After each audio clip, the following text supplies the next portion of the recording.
Hey everyone, today I'm going to show you how to remove your primary account from Microsoft Outlook. Without any further ado, let's get started. First, open your Microsoft Outlook application and log into your account. Wait a moment for all your emails to load properly so you can access the full interface and settings menu. Once your emails have loaded and you can see your inbox, direct your attention to the top part of your screen where all the main menus and tools are located.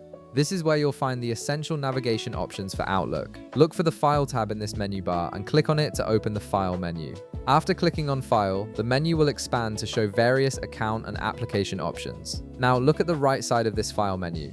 You'll see an option labeled Account Settings with a small drop-down arrow next to it. Click on this drop-down to reveal additional account management options. From the list that appears, you'll see Account Settings listed again. Go ahead and click on this second Account Settings option.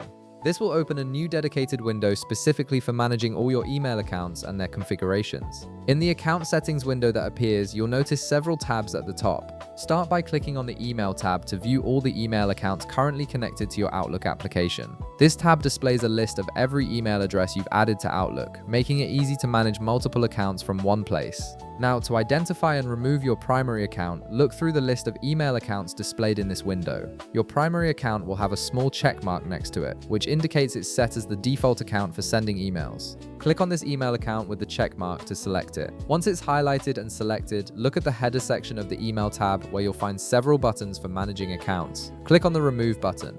This action will disconnect the primary account from your Outlook application, removing all its associated emails and settings from this installation. And that's it. You've successfully removed your primary account from Microsoft Outlook. If this video helped you out, be sure to leave a like, subscribe, and I'll see you in the next one.